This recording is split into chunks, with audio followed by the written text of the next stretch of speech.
Rain came down on Highway 87, like the sky had been holding it for weeks, and finally stopped caring. October in Montana does not negotiate. It arrives without apology strips. The color from the hills turns the asphalt black and slick and reminds every living thing that warmth was never permanent. It was just borrowed. Ruth Callahan knew this. She had known it for 92 years. She stood on the shoulder of the highway with both hands pressed flat against the trunk of her 1987 Buick LeSabre and pushed. The car did not move. It had not moved in the last 23 minutes.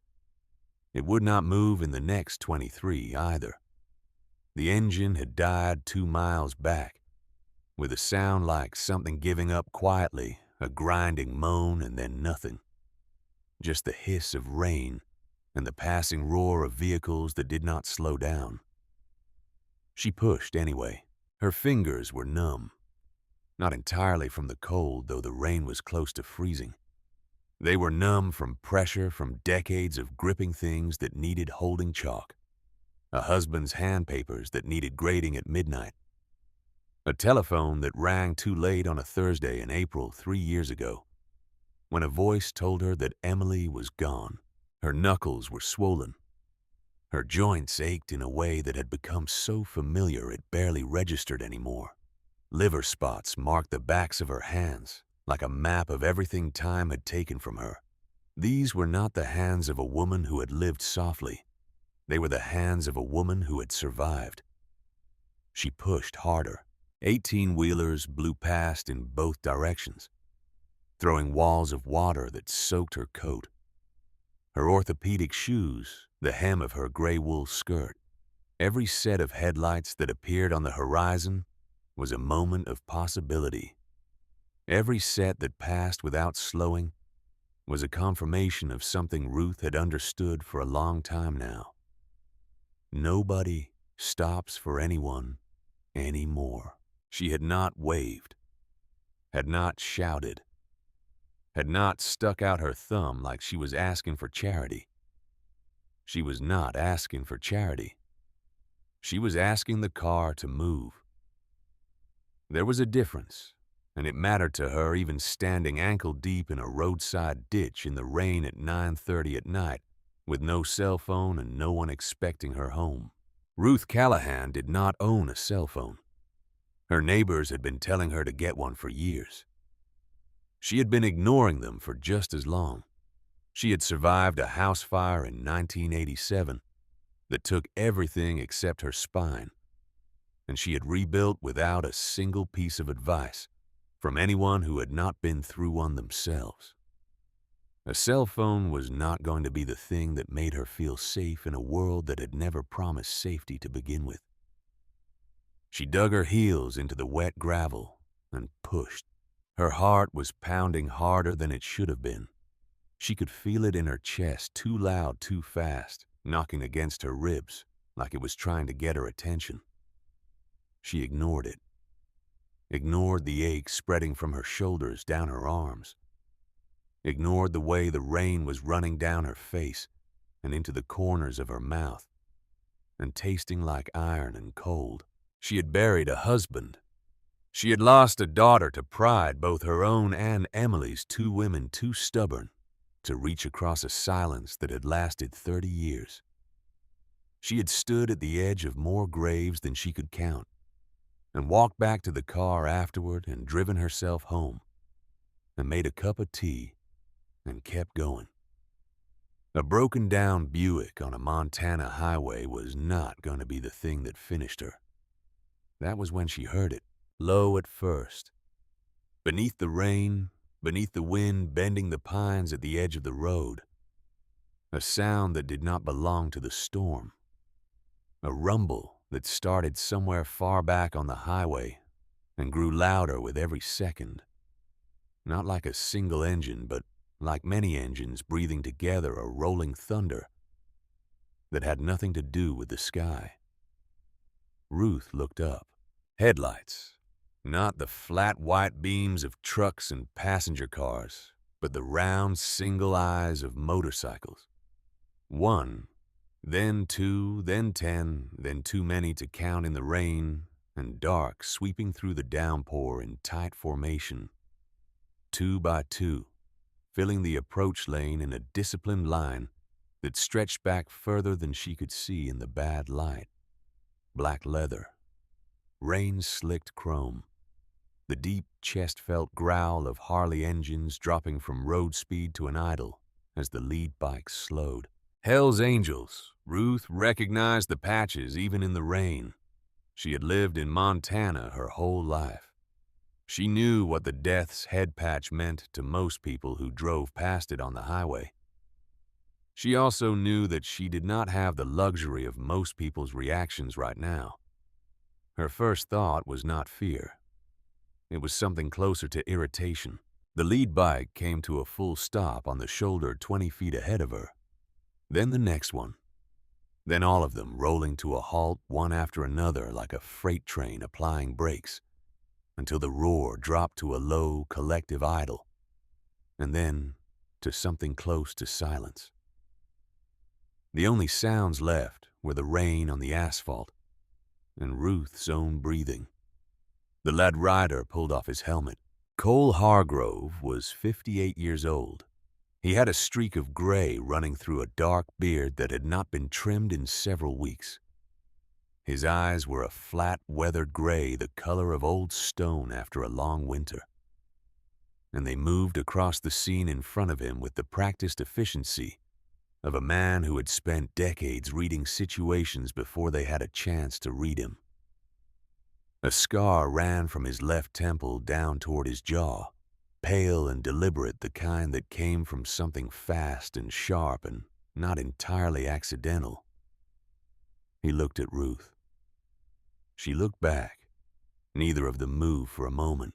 He climbed off his bike without hurry, planted both boots in the gravel, walked toward her slowly, the way you approach something you are not sure of yet. She did not move, did not step back, just stood there, with both hands still pressed against the trunk of the car, rain running down her face, watching him come. He stopped a few feet away, looked at the Buick, looked at her. She told him the engine had died 2 miles back. He asked if she had anyone coming. She told him she had no phone. He looked down the highway and then back at her, and there was something in his face that was not quite calculation and not quite concern, but somewhere between them. He asked if she was planning to push the car all the way into town. She told him if she had to. There was a pause. Rain filled it. Somewhere behind Cole, one of his riders let out a low sound that was not quite a laugh. Cole raised one hand without turning around a single gesture, and the sound stopped. He turned back toward the line of bikes and made a different gesture entirely. A slow forward roll of the hand. Come on. 40 men dismounted. They came off their bikes in a wave. Boots hitting wet gravel. Some pulling off helmets, others leaving them on. They walked toward the car with the measured, deliberate pace of men who had done physical work their whole lives and did not need to be told how. Tattoos covered every visible inch of forearm and neck and hand. Beards dripped rain. Faces that the world had spent years learning to cross the street to avoid were now arranging themselves around a broken-down 1987 Buick on the side of a Montana highway at 9:30 at night. Cole called out positions. 4 on each side, front bumper, low center of gravity coordinated on his count. The men moved into place without argument. Hands pressed against the frame, the bumper, the door panels. Careful hands. Deliberate hands. Not the way men touch something they do not care about. Ruth stepped back. Not because she was afraid. because she understood the difference between pride that serves you and pride that only gets in your way. Cole counted. They pushed. The Buick moved. Inch by inch, then foot by foot, the car rolled forward across the wet asphalt, guided by 40 men who did not know this woman, who owed her nothing, who had a destination and a reason to ride, and a brother's memory to carry to Yellowstone before the week was out. They pushed her car a quarter-mile down the highway to a gravel pullout wide enough to park safely. When Cole raised his fist, they stopped, stepped back, let the car settle. Every one of them was soaked through. Nobody complained. Nobody looked at Ruth like she owed them something for it. Cole walked over to where she was standing. He told her there was a towing service in Hardin that ran 24 hours. He pulled a business card from his vest pocket. On the back, in black ink, he wrote a phone number from memory and handed it to her. Ruth took the card, looked at it, looked up at him. She asked why they stopped when nobody else had. Cole held her gaze. He said it simply, without decoration, the way a man says something he has known to be true for a long time. He said because nobody else did. He turned and walked back to his bike. The others were already mounting up engines, catching one by one the column reassembling in the rain, with the same quiet efficiency with which it had dismantled. Ruth stood on the gravel pullout and watched them go. Watched 40 men in black leather disappear down Highway 87 into the dark, and the rain heading somewhere she did not know yet, carrying something she could not see. She looked down at the card. The ink on the back was already smearing in the rain. She put it in her coat pocket. Ruth Callahan had taught high school English in Hardin County for 39 years before she retired. She had started at 26 with a degree from Montana State and the kind of optimism that either gets educated out of you quickly or hardens into something useful. Ruth's had hardened. She had spent 4 decades in front of classrooms full of teenagers who mostly did not want to be there in a town where most people assumed English class was a formality between the things that actually mattered. She had taught them Steinbeck and Hemingway and Flannery O'Connor. She had taught them that a sentence was a kind of architecture and that what you left out mattered as much as what you put in. Some of them had listened. Most of them had not. She had kept teaching anyway because that was what you did when it was your purpose, not your preference. Robert Callahan had married her in 1961. He was a quiet man, a cattle rancher's second son who had no gift for the land, but a remarkable gift for patience and for listening, which in Ruth's experience were the rarest and most undervalued qualities a human being could possess. They had built a life together that was not dramatic or exceptional by any external measure. It was a life built on routine and honesty, and a kind of love that does not need to announce itself because it has been quietly present for so long. It has become the furniture of your days. They fought. All people fight. Most of their arguments were small. One was not. Ruth could not tell you now, 25 years later, what the argument had been about specifically. She could reconstruct the broad shape of it, the way you can reconstruct a fire from the ashes. Afterward, something about his brother coming to visit, something about money, something about a pattern she had been patient with for too long. The specific words had worn down over the years into a general shape of accusation. What she could tell you was the last thing she said to him. She had told him he never listened. Robert Callahan was dead before the ambulance arrived. She had kept the house, had kept teaching for another 2 years, then retired, had kept going because that was the only direction available. But something had gone out of her that afternoon, some permissive thing, some belief that she was entitled to be close to people without eventually destroying them.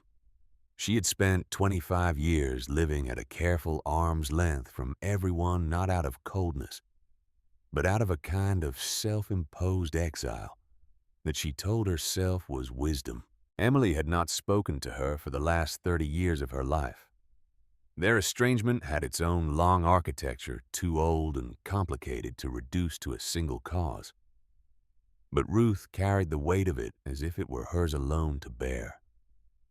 When the call came 3 years ago, when the voice on her neighbor's phone told her that Emily had passed quietly in a hospice in Billings, Ruth had thanked the caller and walked back to her own house and made a cup of tea and sat at the kitchen table for 4 hours without drinking it.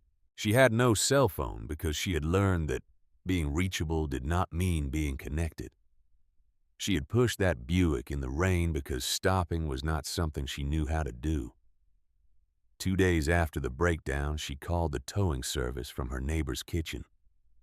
$300 and the Buick ran again. She put Cole's card on the table next to the cold coffee and looked at it for a long time. 4 days after that, she drove to the Iron Horse. The Iron Horse Roadhouse sat on County Road 12, 8 miles south of where the Buick had died. Ruth had driven past it 100 times over the years without once considering stopping. A low, dark building with neon buzzing in the windows and a parking lot full of motorcycles, arranged in neat rows all facing the same direction, with the kind of discipline that looked casual, but was not. She parked between 2 Harleys and walked in. The bar went quiet, the way bars go quiet when something enters that does not belong. Pool cues paused. Conversations stopped mid-sentence. The jukebox kept playing some Lynyrd Skynyrd song that suddenly seemed very loud in the silence of a room full of men who had all turned to look at the same thing. A woman who was clearly in her 90s, white hair, pinned-back sensible shoes, a wool cardigan that had seen better decades standing in the doorway of a Hells Angels chapter bar at 10 in the evening. Cole Hargrove stood up from a booth in the back. Ruth walked toward him. The room's silence stretched but did not break. Eyes followed her across the floor. She did not look at any of them. She walked to Cole's booth and sat down across from him without waiting to be invited. He looked at her for a long moment. Then he sat back down. She told him she had come to say thank you properly. He told her she already had. She told him she knew that. And she was not here only to say thank you. She was here because she wanted to know something. He asked her what. She told him she wanted to know why he had stopped. Cole was quiet for a moment. The bar around them had begun to come carefully back to life. Conversations resuming in lower registers, pool balls cracking softly. But Cole's attention did not move from Ruth. He said his mother had died when he was 16. Cancer. 6 months from diagnosis to the grave. And the last thing she had ever told him was to stop for people. See them. Not what you expect when you look at them. What is actually there? Ruth held his gaze. She asked about Roy Sullivan. She had caught the name twice in passing from the other men at the bar. Something about ashes. Something about Yellowstone, and she had filed it away. The way she filed everything away quietly and precisely. Something changed in Cole's face. Not dramatically. The slight softening that had come into it when he talked about his mother closed down, replaced by something older and heavier. He looked at his beer. He did not say anything for a moment. Then he stood up and walked to the back door. A young man slid into the booth across from Ruth. 29 years old, maybe 30. Shaved head. A tattoo of an eagle with its wings spread wide across the side of his neck. His eyes were red-rimmed in the way that comes not from one bad night, but from several in a row. He introduced himself as Ricky Beckett. He said people called him Eagle. He told her about Roy Sullivan. Roy had been the chapter's longest-serving member. 63 years old, had ridden with the Hells Angels Montana chapter for over 20 years. He was the kind of man who knew where every bolt on every bike in the lot belonged, who remembered the birthdays of every man's child, who could look at a person in the first 30 seconds and tell you what they needed before they could tell you themselves. He had been sick for 8 months. The cancer had come fast and mean not giving anyone time to adjust. But Roy had kept riding until he could not anymore. And in his last 6 months, alongside whatever private accounting a dying man makes of his life, Roy had been quietly collecting something else.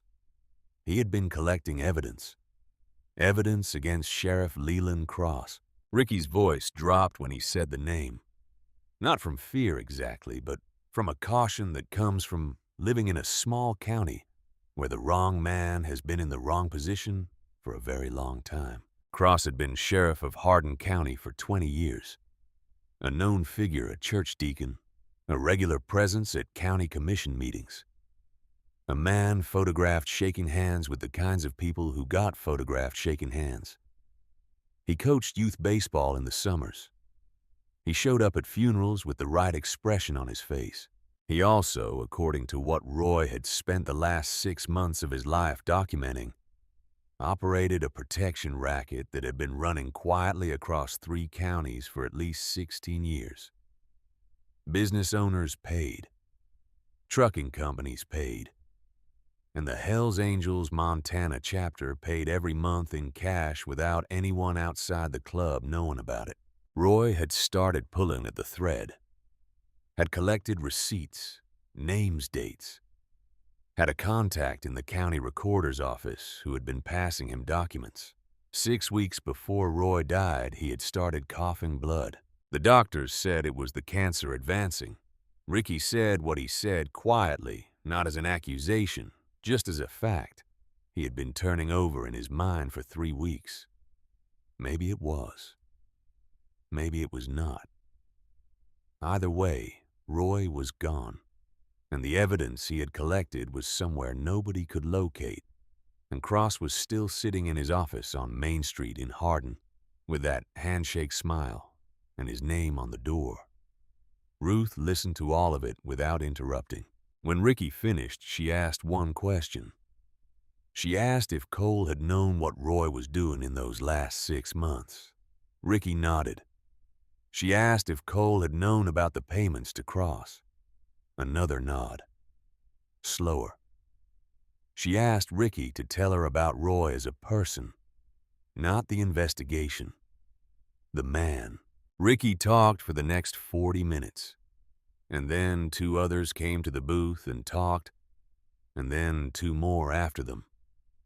Hatch Coleman, 40 years old, who had a daughter named Lily, and worked out of a small auto shop on Route 3, and rode because the road was the only place his head got quiet. Briggs Malone, 52 years old, 2 tours overseas, hands that shook sometimes, but never on a bike, who had found his way back to something like himself, through the chapter after coming home to nothing. These men sat across from a 92-year-old retired English teacher in a Hells Angels bar on a Tuesday night, and told her things they would not have told most people in a month of knowing them. Ruth listened to all of it. She understood what was happening. It was the same thing that had happened in every classroom she had ever walked into. People who are seen will talk to you. People who are genuinely seen without agenda, without the performance of interest, will tell you more than they intended to. It had nothing to do with her being old or harmless. It had to do with 40 years of practice listening to people who were trying to say something they did not yet have the words for. When she finally stood to leave, Cole was back at the bar. He walked her to the door. He asked if she would come back. She told him she might. She drove home through the October dark, with the names Cole and Roy and Cross turning over in her mind like a problem she was just beginning to understand the shape of. The memorial ride to Yellowstone happened on a Saturday 2 weeks after Ruth had first pushed her Buick in the rain. Cole had called on the Wednesday before, his voice carrying the same gravel and reluctance quality it always had, and said they were making the ride that Saturday, and there would be a support van if she wanted to come. He said Roy would have liked her. He said it felt right, and the way he said it made clear this was not a sentiment he offered often. She told him she would be there. She drove to the Iron Horse in the dark of early morning. 40 motorcycles sat in the parking lot in formation engines off chrome, catching the first pale light coming over the mountains to the east. The men stood beside their bikes or sat on them, not talking much the way people hold themselves when they are carrying grief and do not want to jostle it. Ricky walked over and held out a vest, Roy Sullivan's, worn leather dark as old wood. The patches sun-faded and cracked at the edges in the way of things that have been worn through hard weather for many years. The Hells Angels patch on the back. The Montana chapter rocker below it. Several smaller patches on the front she could not fully read in the low light. Ricky said Roy would want her to wear it.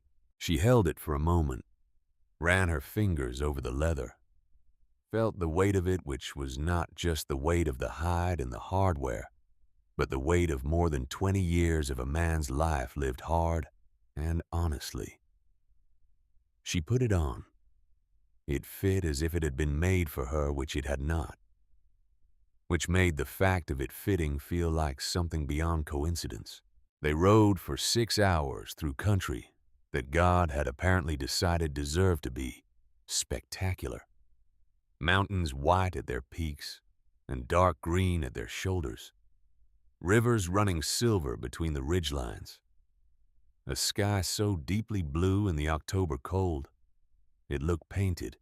Ruth sat in the support van and watched the 40 bikes ahead of her move through that landscape together, 2 by 2, like a single organism threading through the passes, and felt something shift in her chest that she did not immediately have a name for. At Yellowstone, they gathered at a promontory overlooking a valley so wide it seemed to swallow the horizon. The wind was steady and cold and clean. 40 men stood in a loose semicircle. Cole stood at the center with a plain urn. He spoke. Not long. Cole was not a man who used more words than a situation required. He talked about Roy's 22 years with the chapter. Talked about the kind of loyalty that does not require witnesses. Talked about what it meant to ride with someone for that long, to recognize the sound of their engine in a pack of 40, to know them by the way they leaned into a curve at speed. His voice broke once on the word brother. Just briefly. He recovered it. He looked at Ruth. He said Roy had a gift for seeing people that most men spend their whole lives trying to develop and never do. He said he thought Roy would have known in the first 5 minutes that Ruth Callahan was someone worth stopping for. He hoped wherever Roy was, he was watching and that he approved. Cole opened the urn, held it up to the wind. Roy Sullivan's ashes caught the afternoon light and scattered south, riding the current down into the valley below, disappearing into the immensity of the space. Ruth stood at the edge of the group with her hands at her sides. She cried. It came from somewhere she had not opened in 25 years. A place so deep and so long sealed that she had begun to believe it was permanently closed.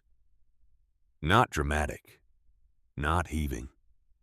Just tears running down her face in the cold wind at the edge of a cliff in Yellowstone, quiet and unstoppable while she stood in a dead man's leather vest. Surrounded by men the world had spent decades deciding were dangerous. She was not crying for Roy Sullivan, whom she had never met.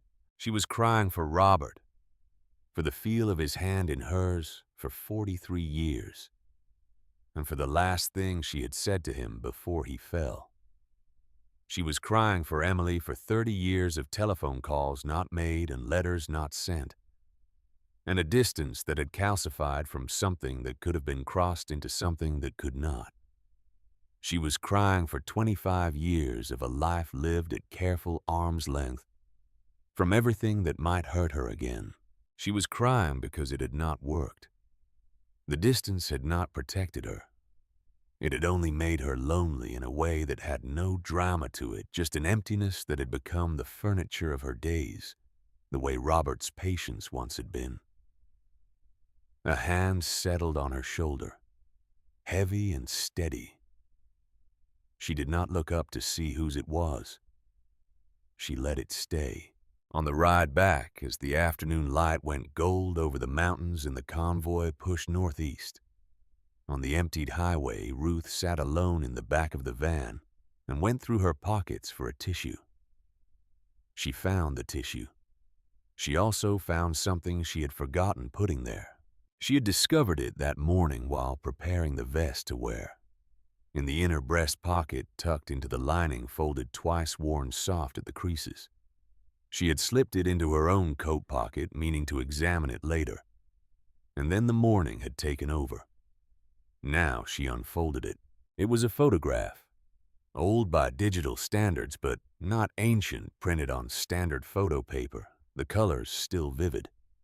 Two people standing by a motorcycle in a summer field, mountains behind them.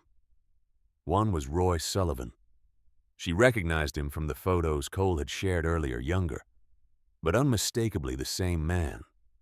Wide shoulders, easy posture, the look of someone fundamentally at peace with occupying space in the world. The other was a young man, 21 or 22 years old, tall with Cole Hargrove's jaw, and Cole Hargrove's gray already showing in the dark hair at his temples, unusual for a man that young, but making him look distinguished rather than worn. He was laughing in the photograph, a full and unguarded laugh, leaning slightly against Roy's shoulder. With the unself-conscious ease of a person who has never had reason to be careful around the people he loves, Ruth turned the photograph over. Written on the back in Roy's handwriting, which she recognized from a note she had seen Cole holding at the service Cole. Eli. July 2009. She sat with that for a long time. The van moved through the darkening landscape. Outside, 40 motorcycles flanked them, their single headlights beginning to glow against the deepening blue of the early evening sky. The sound of their engines was constant, like a heartbeat, like breathing, like something that would be there when you woke up, and there when you went to sleep, and there in the spaces between. She did not know yet what had happened in July 2009, but she knew that Cole Hargrove was 58 years old, and she knew what the absence of a sun looked like on a man's face when he thought no one was watching. She knew it because she had seen it in classrooms for 39 years, a species of grief that does not announce itself, but instead alters the entire posture of a person. The way they hold their shoulders, the way they look at children who are the same age. The lost one would have been. She knew it was connected to everything else, to the payments to cross, to the 16 years of silence, to the way Cole protected the men around him with a ferocity that had the quality of a man paying a debt he believed he could never fully settle. She put the photograph in her coat pocket. She did not ask anyone about it that night. Ruth Callahan had taught for 39 years, and one of the things that made her genuinely good at it, rather than simply competent, was that she had learned early how to hold a question without rushing to fill it. A question held long enough would begin to answer itself. You only had to be patient. She was patient. Over the next 3 days, she worked in the methodical way of a woman who had spent 4 decades reading between the lines of what students wrote and understanding what was actually being said. She went to the Hardin County Public Library, which she knew well, having donated 347 books to it over the course of her retirement. She used the computers in the reference section, which the librarian, Carol, who had been Ruth's student in 1981, helped her navigate without asking too many questions. She searched for Leland Cross. What she found was a man who was very good at being visible. 20 years of county service, elected 4 times, the last time running essentially unopposed. Featured in the Hardin County Gazette 14 times in the past 2 years alone, ribbon cuttings, award ceremonies, a profile on his work with the county youth athletics program. In every photograph he had the same smile, wide and direct, the smile of a man who had understood very early that warmth was a form of armor. She searched property records and business filings which were public. Carol showed her how to access the county database. What she found was a man with more property than his salary as a county sheriff reasonably explained. A second house in Billings, a commercial property in Roundup held through an LLC, whose name did not include Cross's, but whose registered agent was a man who had been Cross's college roommate. 3 vehicles registered in his wife's name, including a late model truck in a color Ricky had mentioned once, in passing without meaning to. A black Dodge Ram. Ruth sat back in the library chair and let the pieces arrange themselves. Cross had been running a protection operation for at least 16 years. The Hells Angels chapter was one of his accounts. He had started with the leverage that comes from understanding that men with certain histories and certain reputations do not run to law enforcement for help, that they have nowhere to go when someone in law enforcement decides to use them as an income source. He had made Cole Hargrove an offer Cole could not refuse, not because Cole was afraid for himself, but because the alternative was worse. A chapter brought down by a manufactured paper trail. Men with families and lives dragged through a legal process, specifically designed to destroy people who cannot afford to defend themselves. Cole had paid every month for 16 years. And Roy Sullivan, in his last 6 months of life, had started pulling at that thread, had started building a case, had got sick very suddenly while doing it. Ruth thought about the photograph, about the summer of 2009, about whatever had happened between a father and a son and a county sheriff, and a grief that had somehow, in the hands of a man like Cross, been bent into a leash. She drove home through the autumn dark with the photograph on the seat beside her, and Cross's name written in her notebook in her careful teacher's hand. And she thought about what it costs a man to spend 16 years paying for something, and what it might cost him to stop. She put Cole's card on her kitchen table next to the photograph of Cole and Eli standing in a summer field in July 2009, both of them laughing, neither of them knowing what the year still had left in it. She made a cup of tea. This time she drank it. Outside, the Montana night pressed against her windows, cold and wide and indifferent to whatever any individual human being decided to do within it. But inside, in the small, lamp-lit kitchen of a woman who had spent 25 years keeping the world at arm's length, something had changed. Not toward comfort. Comfort was not the word. Toward clarity. Ruth Callahan had spent the last quarter of a century believing she did not deserve to be close to anyone, that her last words to Robert had been a sentence of exile, and that she had earned it. She had lived inside that exile so long it had started to feel like a personality rather than a punishment. But sitting in her kitchen with Roy Sullivan's photograph, and Cole Hargrove's number, and the knowledge of what a corrupt man with a county badge had been doing to 40 men for 16 years, she understood something she had been circling for a very long time and refusing to land on. The exile had not been wisdom. It had been fear. and fear had never once been a good enough reason for Ruth Callahan to stop doing what needed to be done. She was 92 years old. She had a dead man's vest hanging on the back of her kitchen chair, and a notebook full of a corrupt sheriff's financial arrangements, and a photograph of a young man laughing who was not laughing anymore, in a county where the wrong person had been in the wrong office for 16 years, and had apparently encountered very few people willing to look at him directly and say so. She picked up the phone. She had a great deal of work ahead of her. The courtroom in Hardin County was the kind of room that had seen too many verdicts go the wrong way for too long. Old wood paneling, fluorescent lights that buzzed at a frequency just below conscious notice, but above the threshold of comfort. Portraits of county judges on the wall. Men with the look of people who had confused authority with wisdom for so long. The two had become indistinguishable in their own minds. Ruth sat in the third row and watched Ricky Beckett walk to the defendant's table. He was wearing the only dress shirt he owned. She could tell because it fit slightly wrong across the shoulders, bought for a different version of his body. A younger one, maybe, or borrowed from someone broader. He had shaved that morning with more care than usual.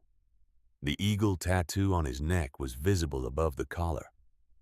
No matter how he sat, and the opposing attorney, a sharp-faced woman named Graves who wore her suits like a second skin, had already glanced at it twice in the first 10 minutes, in a way that made her intentions clear. The case was straightforward on paper.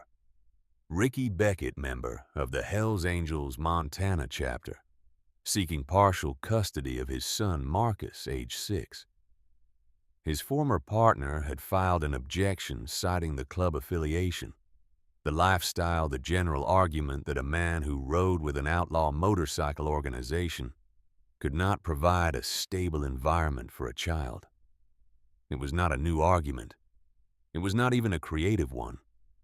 But it worked often enough that Graves used it with confidence. She called Ricky's character into question through implication and proximity. She did not cite specific criminal acts because there were none to cite, not against Ricky personally. She cited the organization, its history, its federal classifications in decades prior. She used the word criminal the way some people use a key, not to open something but to lock it. Ruth watched the judge, watched how his eyes moved when Graves spoke, watched how he held his pen. When Ruth was called to the stand, she moved to it without hurry, settled herself in the chair with the same deliberate economy she had used for 39 years when she wanted a room to understand that she was not someone to be managed. Graves approached with the expression of a woman who had assessed the situation and concluded it presented no serious threat. She asked how Ruth knew Mr. Beckett. Ruth said he was her friend. Graves asked how they had met. Ruth said he had helped push her car out of the rain on Highway 87 in October. A murmur ran through the gallery. Graves paused. This was not the answer she had prepared for. She pivoted. She asked whether Ruth was aware that Mr. Beckett was a member of an organization with a documented history of criminal activity. Ruth looked at her for a moment. Then she said that she had taught high school English in Hardin County for 39 years. She said that in 39 years, she had watched young men walk through her classroom door and be assigned a verdict by the people around them before they had said a single word, and that she had learned that the verdict and the person were almost never the same thing. She said she had sat across from Ricky Beckett for several hours over the course of the past weeks. She had watched him work 2 jobs without complaint. She had watched him calculate how to stretch what money he had to make sure his son's child support was paid on time every month, which it was without exception. She had watched him spend his free hours learning how to read his son's school reports and understand what questions to ask at parent-teacher conferences. She said she had spent 4 decades reading people and she knew the difference between a man performing fatherhood and a man committed to it. She said Marcus Beckett had a father who would drive through a blizzard at 3 in the morning if his son needed him. She said that was not a guarantee she could make about every father in a suit who had never missed a country club meeting in his life. Graves said the lifestyle presented concerns for a child's safety.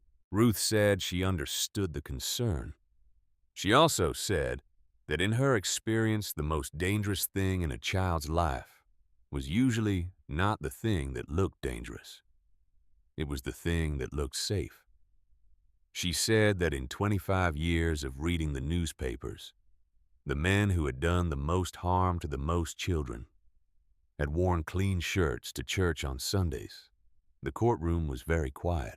The judge did not ask Graves if she had additional questions. He looked at Ruth over the tops of his glasses and asked if she had anything else to add. Ruth said she thought she had said what needed saying. She walked back to her seat. The ruling came that afternoon. Partial custody weekends and holidays subject to review. Ricky was standing in the courthouse corridor when they told him. He stood very still for a moment, looking at the document, and then he sat down on a wooden bench and covered his face with both hands and made no sound at all, which was somehow more complete than any sound could have been. Ruth sat down beside him. She did not say anything for a while. She let the silence do what silence does when it is the right kind.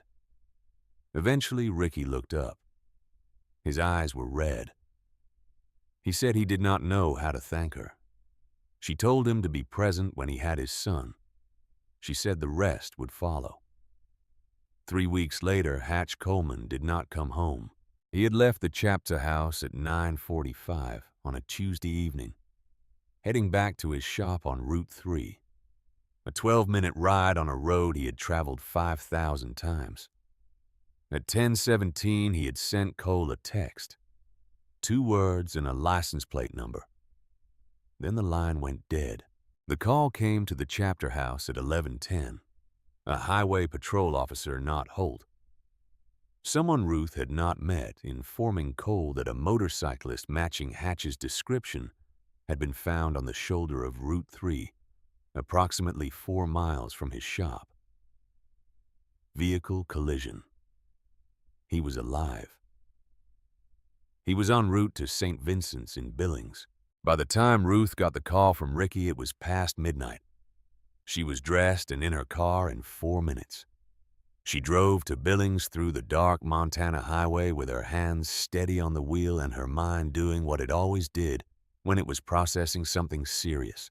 Filing, sorting, holding each piece next to the others to see what shape they made together. The waiting room at St. Vincent's was full of leather and silence.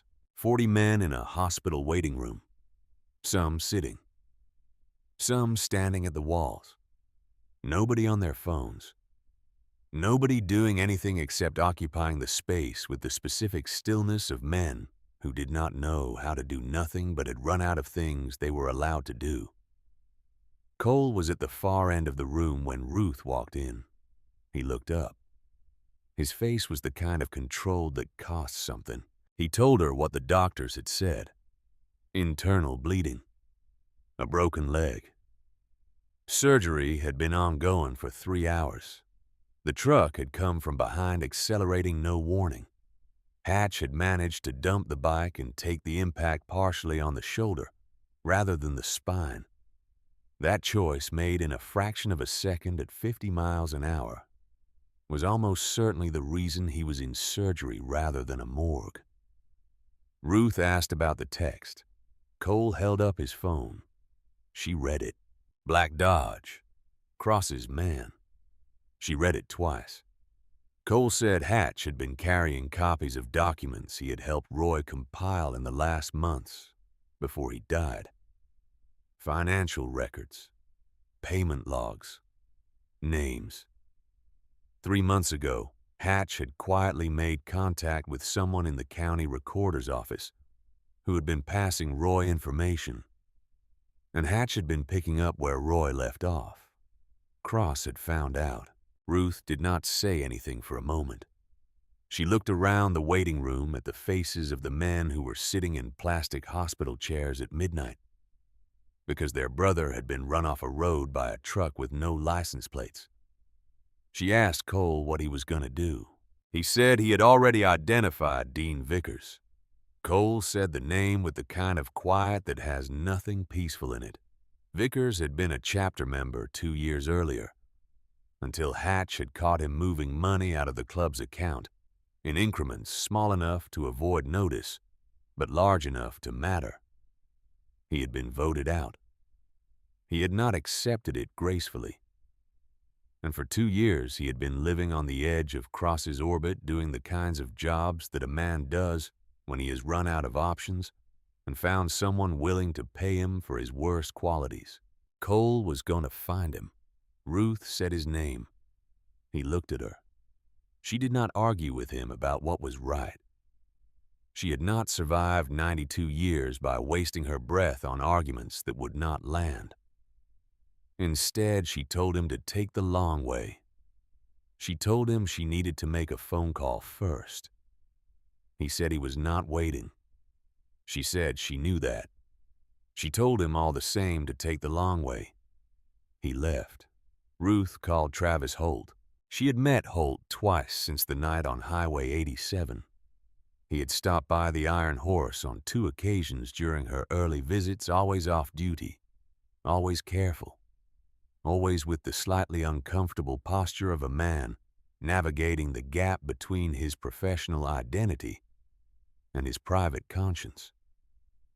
He was 34 years old, had been with the County Highway Patrol for 9 years, and had spent most of those 9 years understanding slowly and with increasing certainty that the man who sat in the sheriff's office on Main Street was not the man described in the county commissioner's annual report.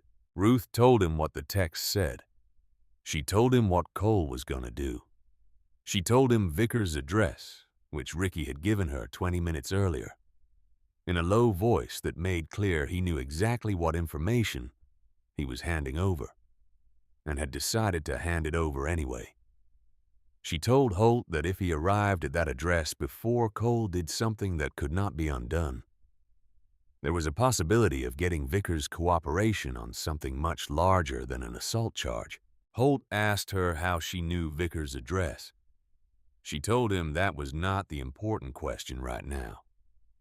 There was a pause. Then he said he would be there in 12 minutes. Ruth put the phone in her pocket and drove. The apartment complex was on the eastern edge of Roundup, the kind of building that had been aging without maintenance for so long that the aging had become its defining characteristic. 2-story exterior walkways, a parking lot with 1 working light. Ruth pulled in and saw Cole's bike already there. She was out of the car and up the exterior stairs faster than her body had any reasonable right to move. On the 2nd floor walkway, she could hear voices through an open door. 2 of them, one she recognized and one she did not. She stepped into the doorway. Cole had Vickers by the front of his jacket, both of them against the doorframe. Vickers was bleeding from his lip. He was a thin man, early 40s, with the look of someone who had made too many expedient choices and run out of road. His eyes were moving around the edges of the situation, looking for an exit that was not there. Cole heard her step. He looked back. She said his name. He told her to go back to the car. She did not go back to the car. She walked forward until she was standing close enough that he could not ignore her without making a deliberate choice to do so. She looked at him. Not at what was happening with his hands, not at Vickers at him, at the thing happening behind his eyes. She said that if he did what he was going to do, he would go to prison. She said that Cole Hargrove in prison did not help Hatch Coleman in a hospital bed. It did not put Leland Cross in handcuffs. It did not protect Ricky or Briggs or Gordy or any of the 40 men who had been living under Cross's thumb for 16 years. It ended the chapter. It ended everything they had built. She said she understood why. She said she understood the specific weight of watching someone attack a person you love and having the means to respond and having to choose not to. She said she had taught long enough to know that the restraint required for that choice was not weakness. It was the hardest thing a person could do. Cole said Vickers had put Hatch in a hospital. She said she knew. Cole said he was not going to just stand there. She said he was not going to stand there. She told him to listen. A car turned into the parking lot below them. Headlights swept the wall. A door opened and shut. Travis Holt's footsteps came up the stairs at a steady pace. Cole felt it before he saw it. He looked at Ruth. The thing in his face shifted. Not softening exactly, but altering the way a river changes when it hits an obstacle. Still the same force, but redirected. He said quietly that she had called the law on him. She said she had called them for him. She said there was a difference and that she was asking him to trust her on it, even if he could not see it yet. Holt appeared at the top of the stairs. He took in the scene with the economy of a man trained to do so. He walked past Cole to Vickers, introduced himself by his patrol designation, and advised him that he had questions to ask. Vickers looked at Cole, then at Holt, then at Ruth. And he made the calculation that people make when they understand that the room has run out of good options, and the least bad one is standing in a patrol officer's uniform. Holt looked at Ruth. She gave him the smallest nod. He put his hand on Vickers's arm and walked him to the stairwell. Cole stood in the doorway. He looked at where Vickers had been and then at the wall beside the door, and then at Ruth. He said that was not her call to make. She said she knew he believed that. She said she also knew that he had been making calls alone for 16 years, that he had been carrying the weight of this chapter, and every man in it alone for 16 years, and that alone was no longer working. A silence passed between them that was not comfortable. She had not expected it to be. Then Cole turned and walked to the exterior railing. He put both hands on it and looked out at the parking lot below. His shoulders rose and fell once, slowly. She stood beside him, not close enough to intrude, close enough to be present. After a while, she took the photograph from her coat pocket, the one she had found in Roy's vest on the morning of the ride to Yellowstone. She set it on the railing in front of him. He looked at it for a long time without picking it up. Then he picked it up. He said Eli's name. Just the name, quietly, the way you say the name of someone who is not in the room but is always somehow present in it anyway. He said Eli had been 22 years old in that photograph, had been 2 months away from finishing an automotive engineering degree at Montana State. Had his mother's eyes, Ruth heard, and Cole did not elaborate on who his mother was or where she had gone, and Ruth did not ask. He said the accident happened on a Tuesday in late July, an intersection outside Bozeman. Another vehicle ran the light. The other driver walked away. He said he had been in Reno at the time. A chapter matter. Something that in the years since he had turned over in his mind so many times, it had worn grooves trying to identify the precise point at which a different choice could have changed the sequence of events, and finding every time that the sequence resisted that kind of revision. He had not been there. That was the fixed point. Everything else was story built around it. He said Cross had come to him 6 weeks after the funeral. Cross had not come with threats. He had come with paperwork, a file, allegedly documentation of a weapons possession charge from 2004 that had been processed informally, kept out of the public record as a courtesy. but which Cross now wanted Cole to understand remained on file. Cole said he had never possessed illegal weapons in 2004. He said that in the geography of grief he was in at that moment, the documentation looked real, and he was not in the condition to examine it closely. And Cross had known that. Cross had told him the arrangement was simple, a monthly amount, in exchange for the file staying where it was and the chapter being left to its business. Cole had said yes. He had said yes because he was in no condition to say anything else, and because Cross had made clear that the alternative was not just Cole's personal legal exposure, but the chapters. He had paid for 16 years. Ruth listened to all of it without interrupting. When Cole stopped talking, she was quiet for a moment.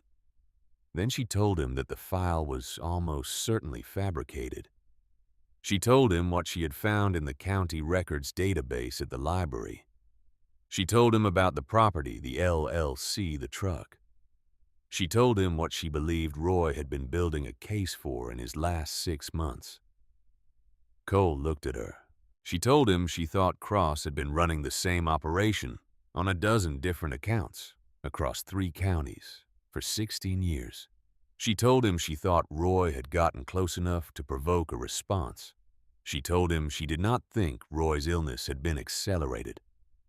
She could not prove that, and she would not claim what she could not prove, but she thought the timing was not something she was willing to dismiss either. Cole put the photograph in his vest pocket. He said he needed to think. She told him to think carefully. She told him that what she was describing was not a chapter matter or a Montana matter. It was a federal matter, and it needed to be handled in a way that would actually destroy what Cross had built, rather than just displace it. She said that meant working with Holt and being patient, and not doing anything that would give Cross grounds to make the chapter the story instead of himself. She told him the goal was not vengeance. The goal was for Leland Cross to spend the rest of his life in a federal correctional facility, and for Cole Hargrove to walk into the next 20 years of his life without a fabricated weapons charge hanging over his head. Cole was quiet for a long time. He said she sounded like Roy. She told him Roy had sounded like a man who understood what actually winning looked like. 2 days later, an envelope arrived at the chapter house. It was addressed formally to the Hells Angels Motorcycle Club. Montana Chapter Attention. Chapter President. The return address was the national headquarters. The letter inside was 3 paragraphs. Formal language, institutional tone. The chapter was under review. An audit would be conducted in 30 days. Financial records, membership records, incident documentation. Non-compliance would result in revocation of charter. The grounds given were anonymous complaints of ongoing illegal activity and community disturbance. Cole called Ruth from a gas station payphone, which told her something about how carefully he was beginning to think about his communications. He read her the letter. She asked for the P.O. box, listed as the return address for the anonymous complaints. He gave it to her. She told him she would call him back. She drove to the library. Carol, at the reference desk, recognized her by now without requiring explanation, which was one of the benefits of being 92, in a town where you had spent 39 years teaching people's children. Ruth sat down at the public computer terminal and looked up the P.O. box number in the Billings County Business Registry. It took 11 minutes. The P.O. box was registered to a business entity called Highline Administrative Services. Highline Administrative Services had been incorporated in 2018. Its registered agent was a man named Burton Graves, no relation to the attorney who had faced Ruth across the courtroom 3 weeks earlier, who had been Cross's personal attorney for the last 12 years. Ruth wrote down the information. Then she thought about it for a moment. Cross was not just trying to collect money anymore. Cross was trying to eliminate the chapter before Hatch's documentation could reach anyone in a position to act on it. The audit was the mechanism. If the chapter was dissolved by its own national organization, the men scattered, the structure gone, then whatever Hatch had compiled became significantly harder to deliver and significantly easier to discredit. Ruth thought about Roy Sullivan spending the last 6 months of his life building something brick by brick in the knowledge that he was running out of time. She thought about what it must have taken to keep building while the cancer did what it did. She drove back from the library and called Travis Holt from her neighbor's telephone. She told him she needed him to look into a P.O. box in Billings registered to Highline Administrative Services. Holt was quiet for a moment. Then he said he had been waiting for someone to give him something he could actually use for 7 years. She told him she intended to give him considerably more than that before they were finished. 3 evenings later, Ruth let herself into the Iron Horse through the back door, which Cole had told her was always unlocked, and found Cole and Gordy Falk sitting across from each other at the bar. The bar was otherwise empty, which at 7 in the evening meant Cole had asked it to be. Gordy Falk was 46 years old, had been with the chapter for 11 years, had the build of a man who had done physical labor his whole life, thick through the chest and arms with hands that were never completely free of grease. He was the chapter treasurer because he had a meticulous mind that contradicted his appearance, and because Cole trusted him with the things that required precision. He was not looking at Cole when Ruth walked in. He was looking at the bar surface in front of him with the expression of a man who has been carrying something heavy for so long that the relief of putting it down is indistinguishable from collapse. On the bar between them was a folder. Cole looked up when Ruth came in and did not seem surprised to see her. He slid the folder toward her. She opened it. Financial records, chapter accounts, 11 months of transactions annotated in Gordy's careful hand. The discrepancy was clear to anyone who knew what to look for, which Ruth did. Because among the things you learn from 40 years of school administration is that money missing from institutional accounts has a recognizable signature. Small amounts, irregular intervals. Irregular enough to avoid pattern recognition, regular enough to add up. $15,240 over 11 months. She looked at Gordy. He put 2 things on the bar. The first was a photograph. His son taken from outside the son's middle school. Shot through a telephoto lens, the kind of photograph that is designed to communicate one thing clearly and requires no caption. The second was a single page printed, a letter unsigned directing Gordy to move specific amounts from the chapter account to a specified routing number on specific dates, and advising him of the consequences of non-compliance, which were described in terms that were not ambiguous. Ruth read it carefully. Then she looked at Gordy and she said his name, and in the way she said it, she let him understand that she was not asking for an explanation. She already had the explanation. What she was saying was that she understood the difference between a man who steals and a man who is stolen from. Gordy looked at the bar. She said the important thing now was what came next. Cole said Gordy had been willing to talk to Holt. He said the routing number traced back through 2 intermediaries to an account that Holt's contact at the FBI field office in Billings was currently examining. Ruth asked about the fake file on Cole. Gordy looked up. Cole had told her 2 nights ago that Cross had presented him with documentation in 2009. Ruth had told Cole what she believed that documentation was. Gordy had been in the chapter for 11 years. He had not been there in 2009, but Cross had used him as an unwilling courier once the previous spring.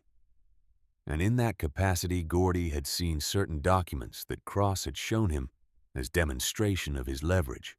Ruth asked Gordy to describe them. He did.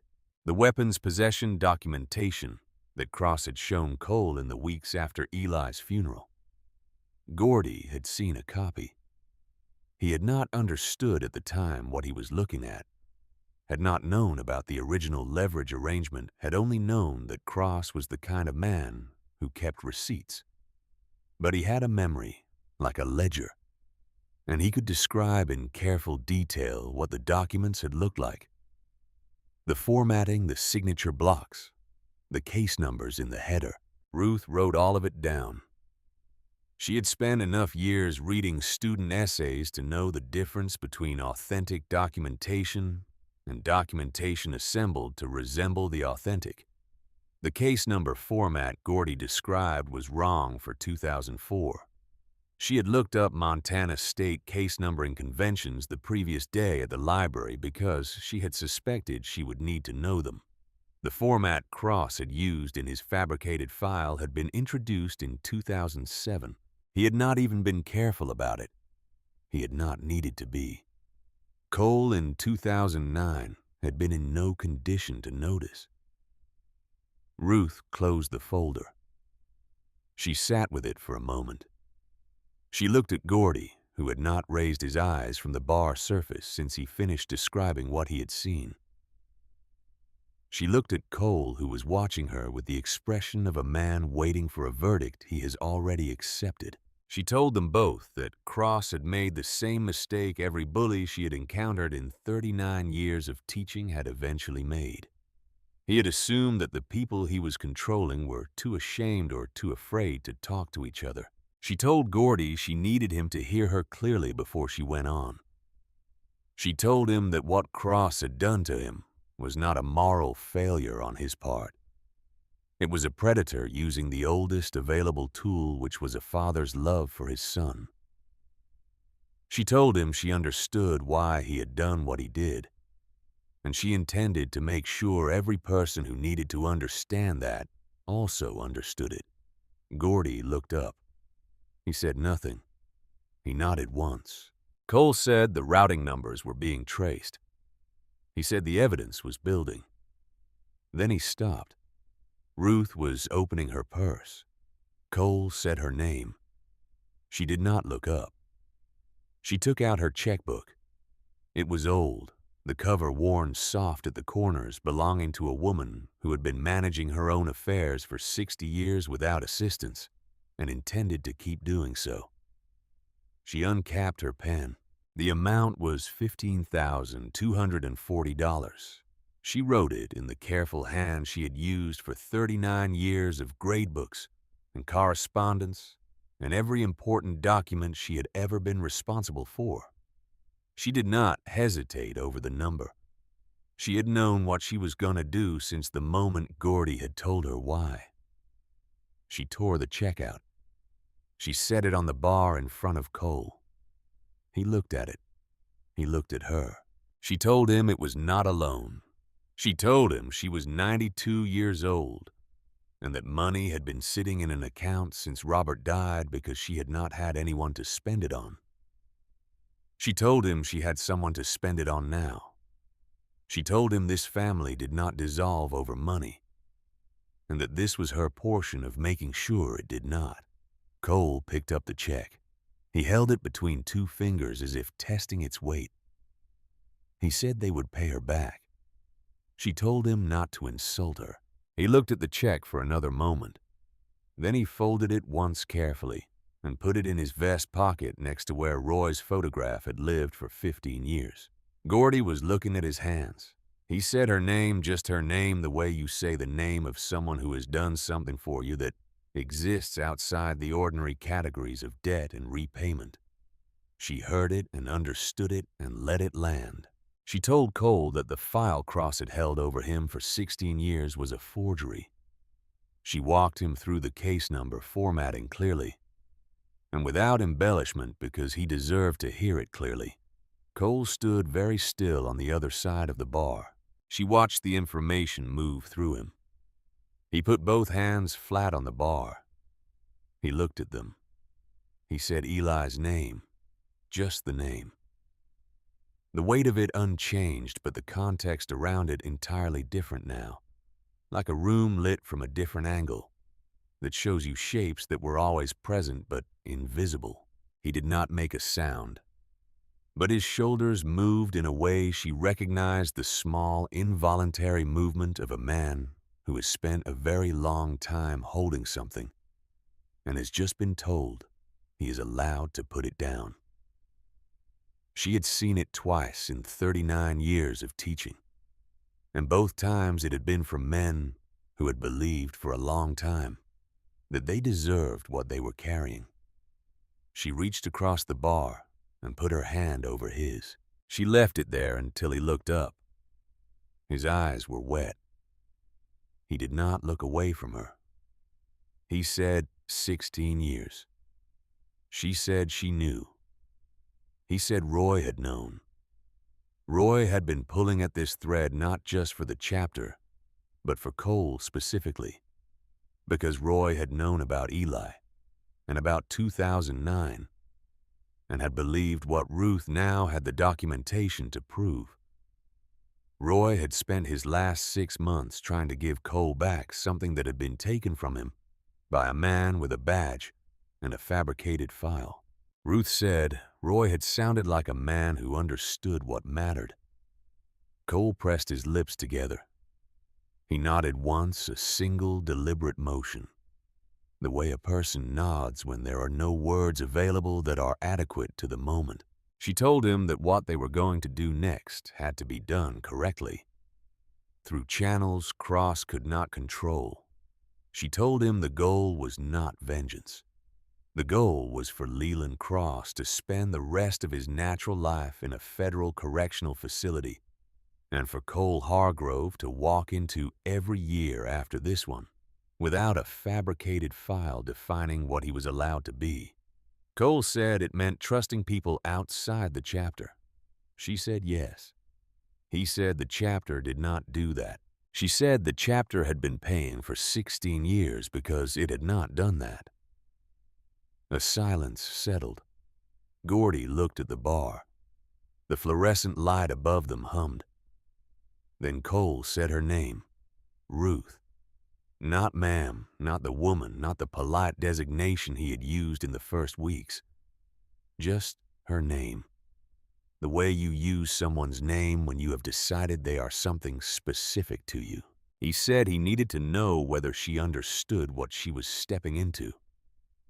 He said Cross had put Hatch in a hospital. He had used Gordy's son as a threat. He had fabricated a file to control Cole for 16 years, and likely done something to accelerate a dying man's death. Cole said he needed to know whether Ruth understood that a man like that, when he saw the walls coming in, did not sit down and accept it. Ruth looked at him. She told him she had been 87 years old when Robert died, and she had kept teaching for 2 more years. She had driven herself to Billings and back for her medical appointments for the past 5 years, because she preferred it to asking for rides. She had pushed a 2-ton car down a highway in a Montana rainstorm at 9:30 at night, rather than sit on the shoulder and wait for someone to stop. She said she understood what she was stepping into. She said the more relevant question was whether Leland Cross understood what he had stepped into. Cole looked at her for a long time. Something in his face moved towards something that was not quite a smile, but was in the same direction. He said Roy really would have liked her. She told him to set up a meeting with Holt for Thursday.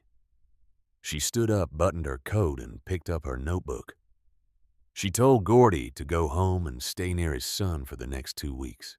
She walked to the back door of the Iron Horse and paused in the doorway without turning around.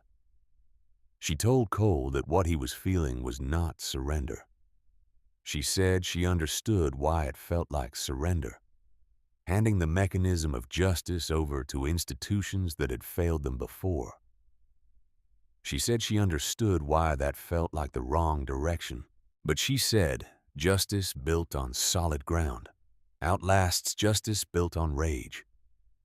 And what she wanted for him, what she had wanted since she first looked at that photograph of Eli laughing in a summer field, was something that would last. She walked out into the Montana night. Above her, the stars were very bright and very cold, the way Montana stars are in November, indifferent and magnificent, and entirely uninterested in the small, heated dramas of human beings trying to do right by each other. On the dark roads below them, she got in her Buick, started the engine.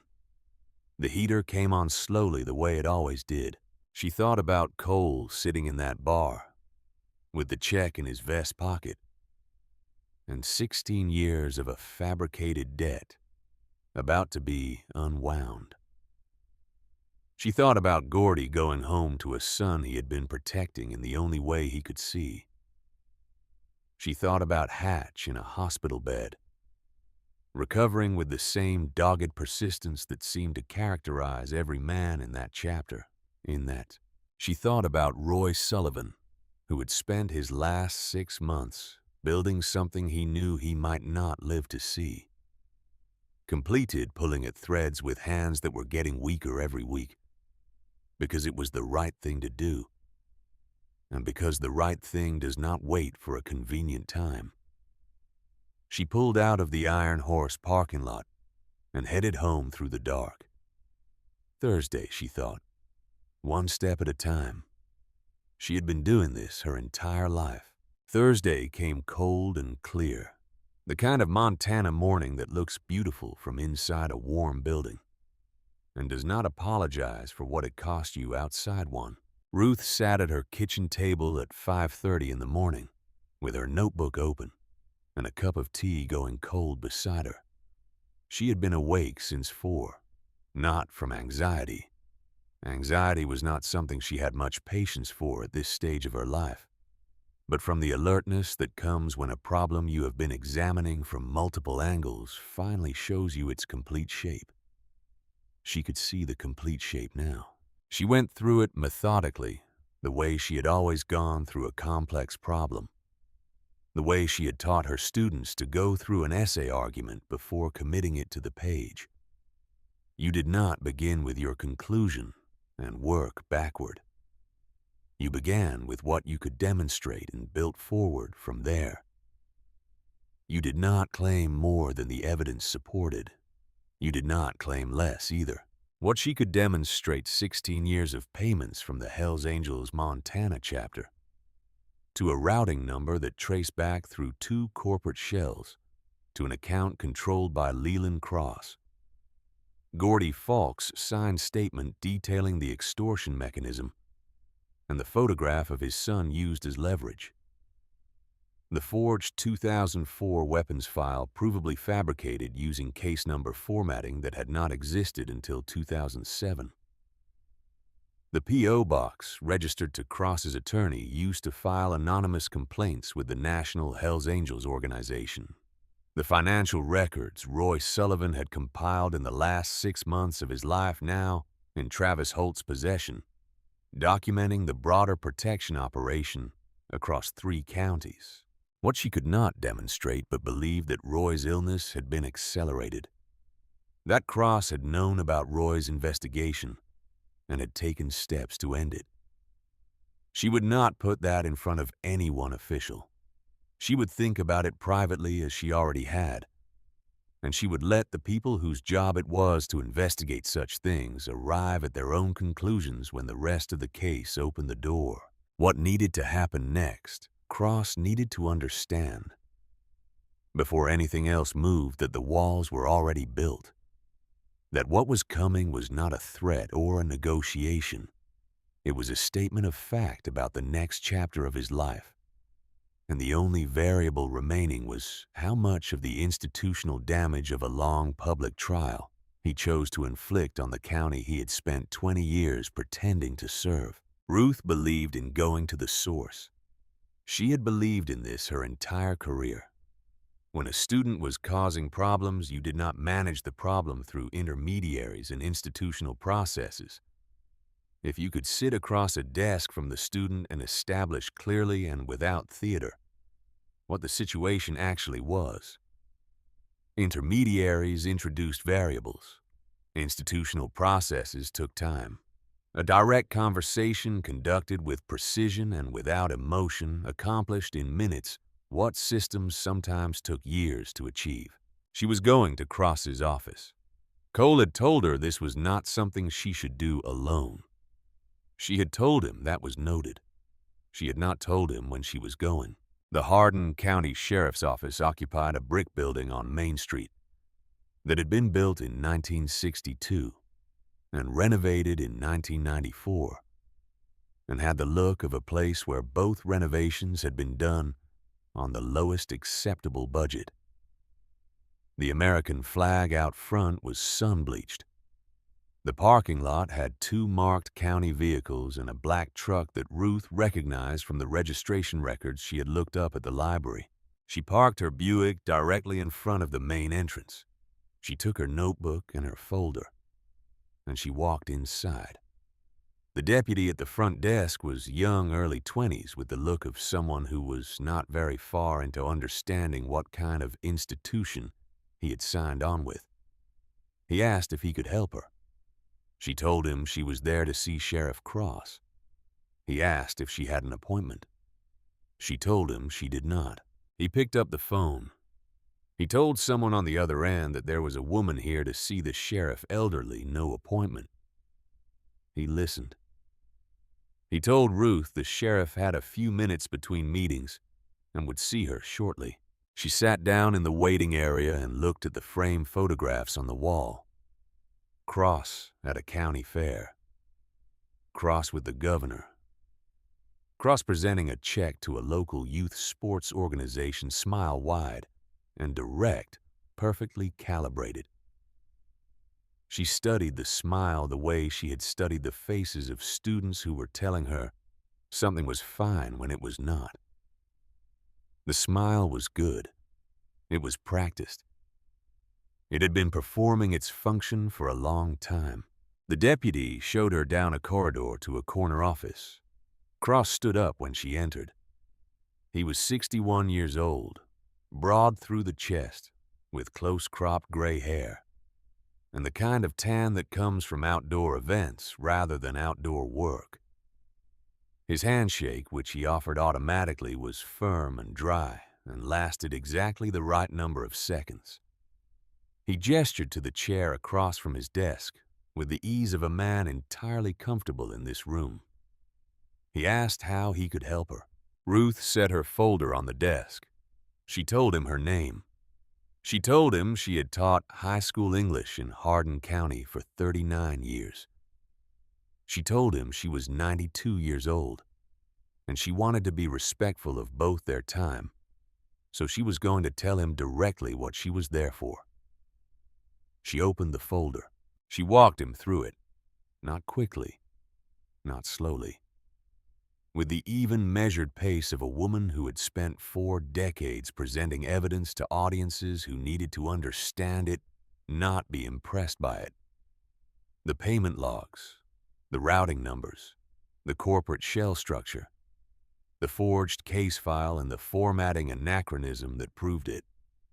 The P.O. box, the 31 signed statements from business owners across 3 counties.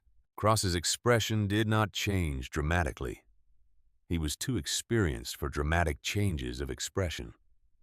But something behind his eyes shifted in the first 90 seconds, a recalibration. And Ruth saw it because she had spent 39 years watching the precise moment a student understood that she already knew.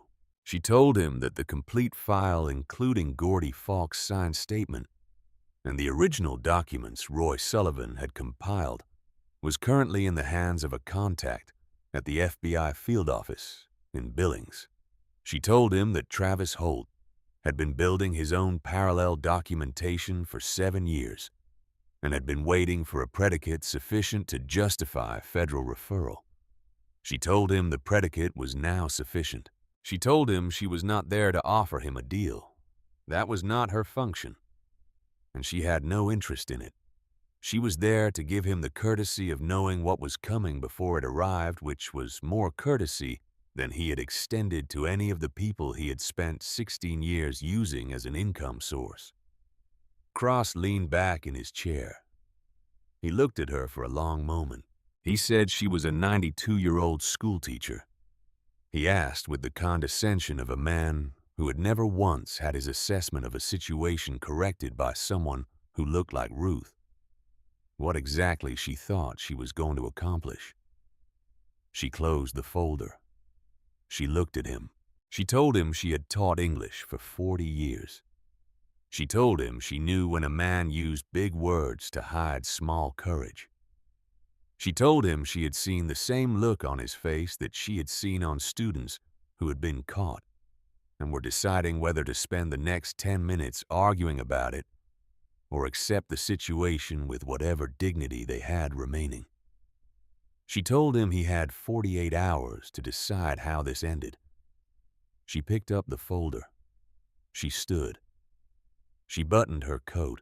She walked out of his office and down the corridor and out through the front entrance and into the cold November morning, and she got into her Buick and sat there for a moment with both hands on the wheel. Her heart was beating too fast again. She let it. It was entitled to. Then she drove to the library and used Carol's telephone to call Travis Holt and tell him she had just spoken to Cross and that the 48-hour window was now open. Holt was quiet for a moment. Then he said he had been hoping someone would do exactly that, because Cross under pressure was Cross making phone calls, and Cross making phone calls was Cross creating a record. Ruth said she thought that was probably right. Holt said she should know that his FBI contact, a woman named Special Agent Patricia Dressler, out of the Billings field office, had been reviewing the materials for 4 days and was ready to move when the predicate was formally established. Ruth asked what constituted formal establishment.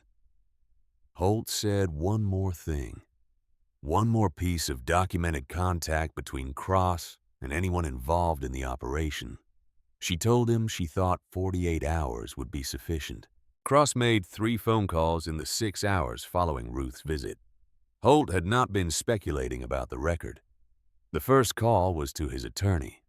The second was to a number in Roundup that Holt's contact traced in under 2 hours to Dean Vickers' cell phone, currently operating from the county jail where Vickers was being held on the assault charge stemming from Hatch's accident. The third call was to the routing number used for the chapter payments. That third call was the predicate. Special Agent Dressler signed the referral authorization at 9:17 that evening. Ruth learned this the following morning when Holt called her neighbor's telephone and asked her neighbor, Mrs. Peterson, who answered, to tell Ruth that the package had been accepted for delivery. Ruth was at the Iron Horse by 10. Cole was behind the bar, which she had never seen before. He appeared to be cleaning it, which was occupying his hands in the way that physical tasks occupy the hands of people whose minds are working very hard in a direction they cannot control. He looked up when she walked in. She sat down on one of the bar stools. She told him about the phone calls, about Dressler, about the authorization. He put down the cloth he had been using. She told him the other thing again now, with the full documentation behind it, rather than analysis alone. The file Cross had shown him 6 weeks after Eli's funeral was fabricated. She told him the documentation had not been assembled from a real case record. It had been constructed to look like one, and it had used formatting that did not exist in 2004. She told him that meant he had not paid Cross for 16 years because of something real. He had paid because he was a man in grief who had been approached by a predator at the moment when he was least able to examine what he was being shown. Cole stood very still on the other side of the bar. He put both hands flat on the bar. He looked at them. He said Eli's name again, the way he had said it on the walkway outside Vickers' apartment.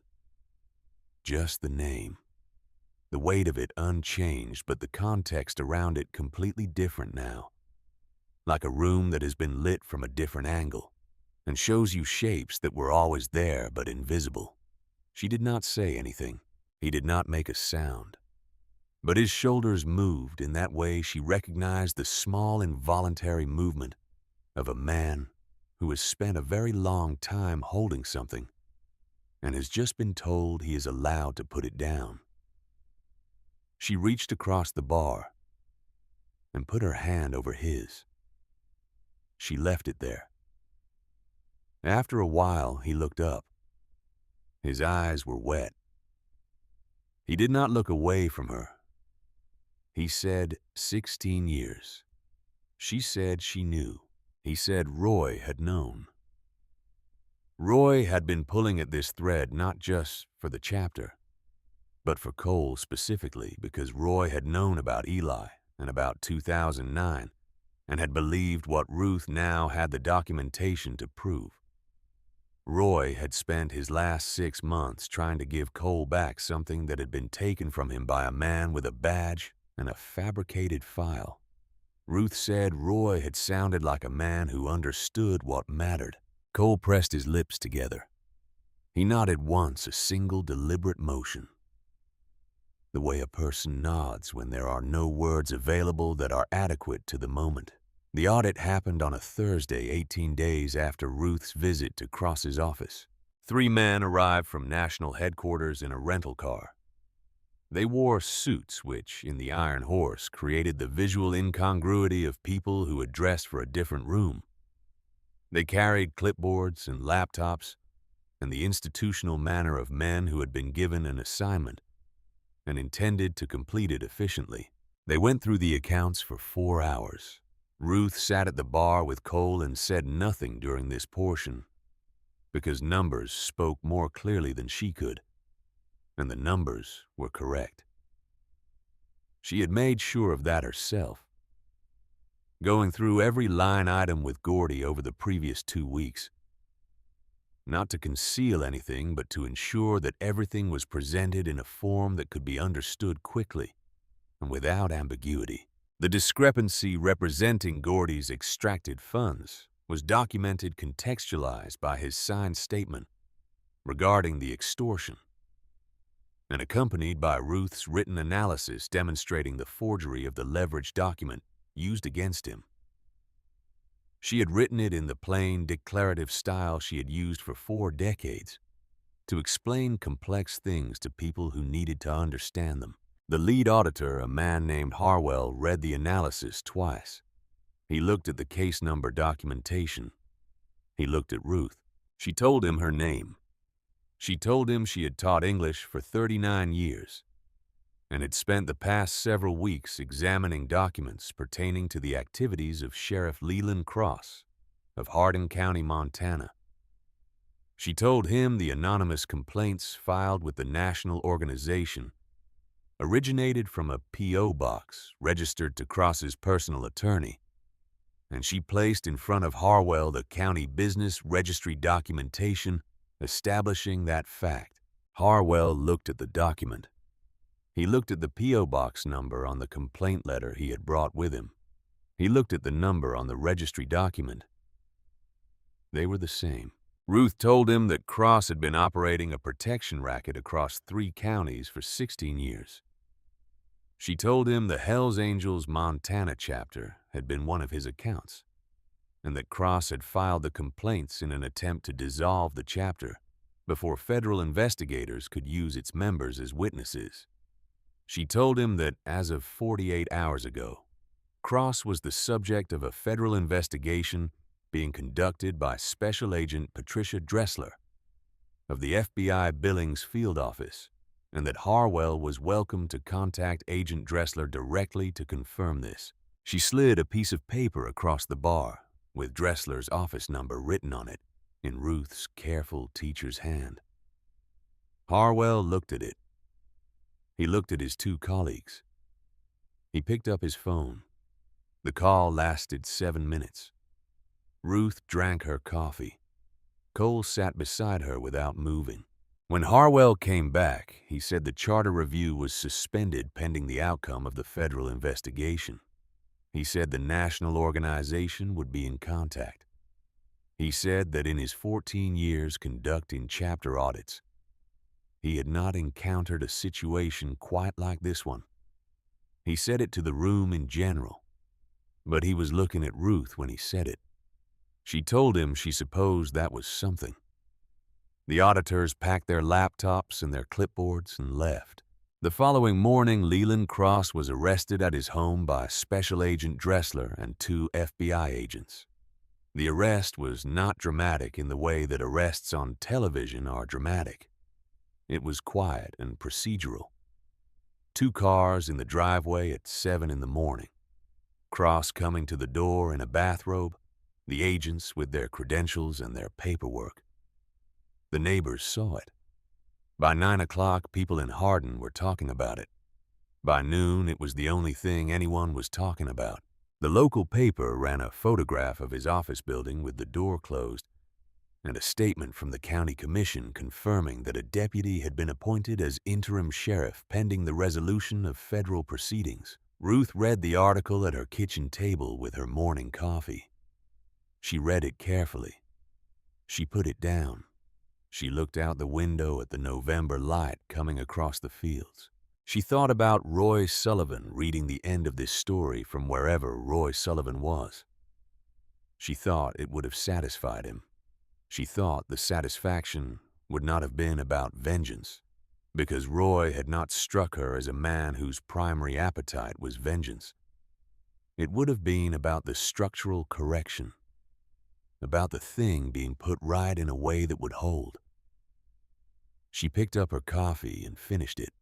Cole called the chapter meeting for the following Saturday evening. The full membership was there, 40 men filling the Iron Horse from bar to back wall. There was a different quality to the room than there had been in the months preceding. Something had been lifted. Not all the weight grief does not lift entirely, but the specific weight of a situation that had no resolution, that weight was gone. You could feel its absence the way you feel the absence of a sound you had stopped noticing because it had been present for so long. Hatch Coleman was there in a chair by the wall, his legs still in a cast, moving with the careful economy of a man whose body was cooperating but not enthusiastically. He had been out of the hospital for 12 days. He looked thinner than before, but his eyes were clear.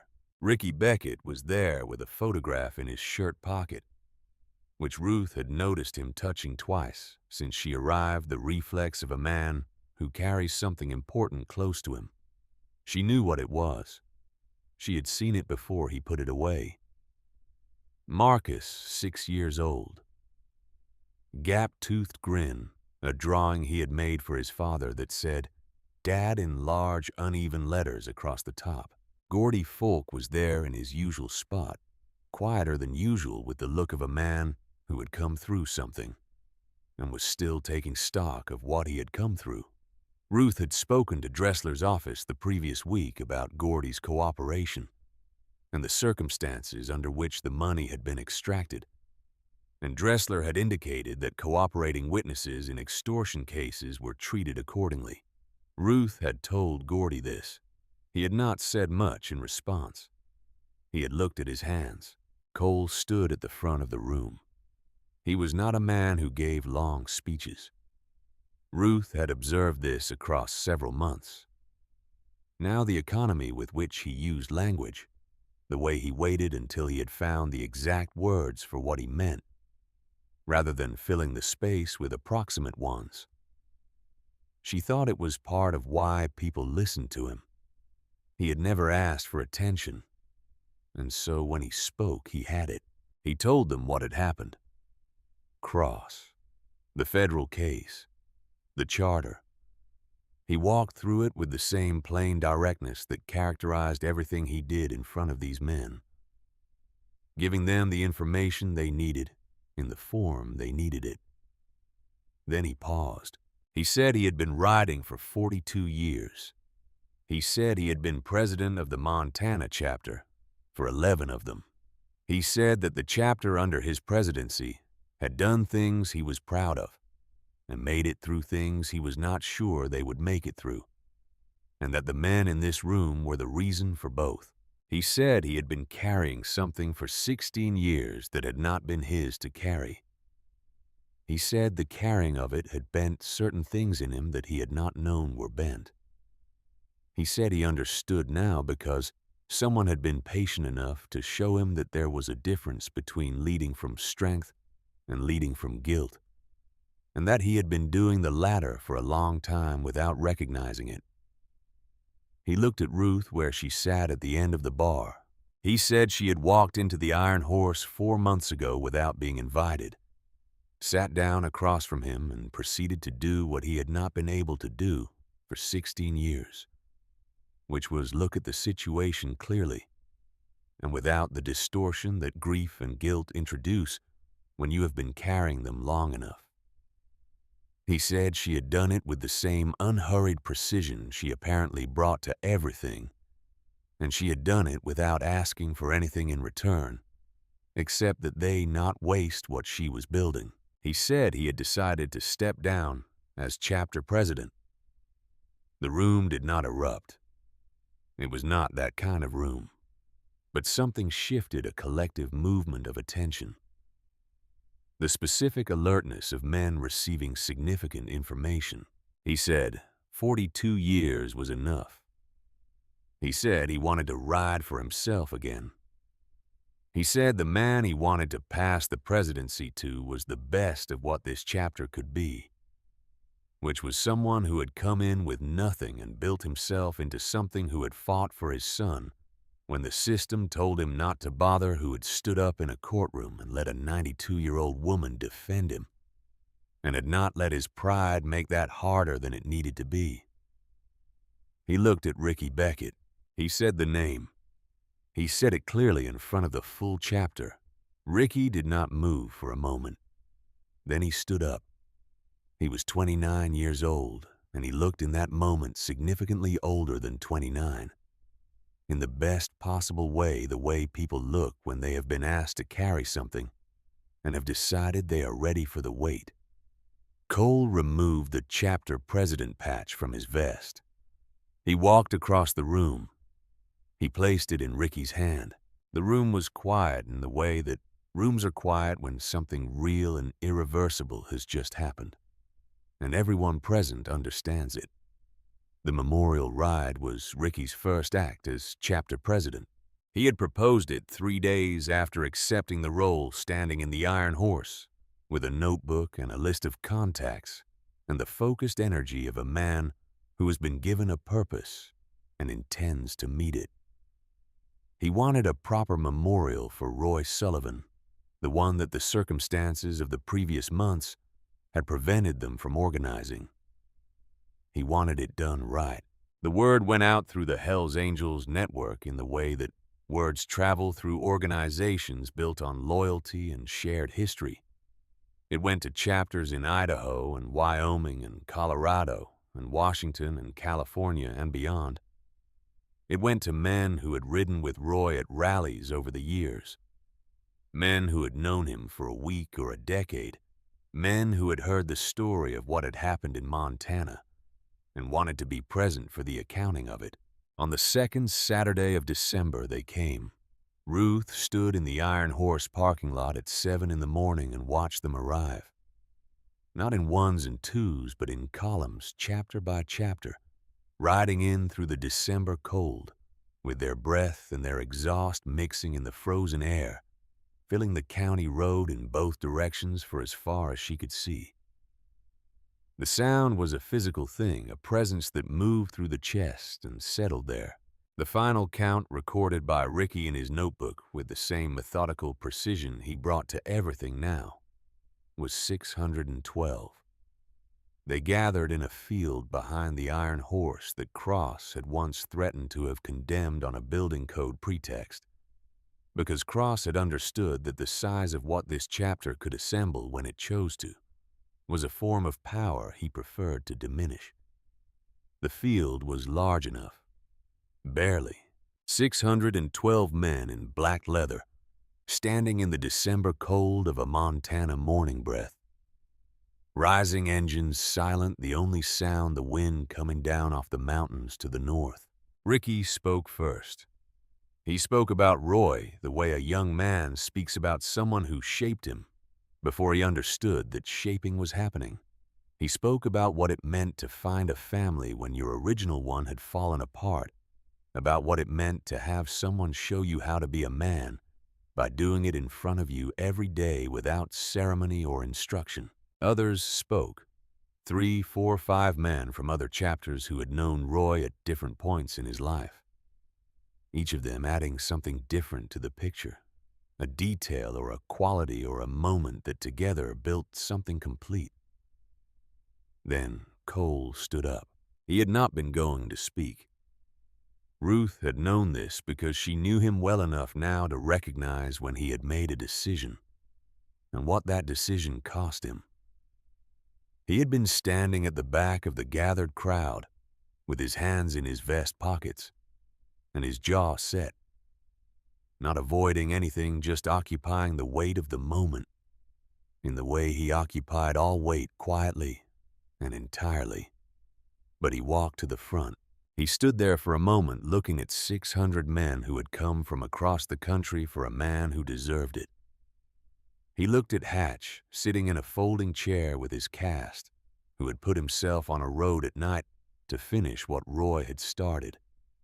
He looked at Gordy, who had carried a secret for 11 months, because someone had used his son as a weapon, and he had not known what else to do. He looked at Ricky, who was 29 years old, and standing straighter than Cole had ever seen a man stand under the weight of responsibility. He said Roy Sullivan had spent the last 6 months of his life doing something that Cole had not been able to do for 16 years.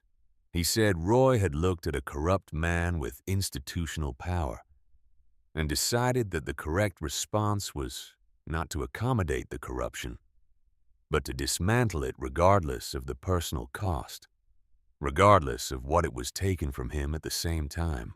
He said he had been failing to do that for 16 years because he had believed he deserved the weight he was carrying. He stopped. He looked out at 600 faces. He said he had been wrong about that.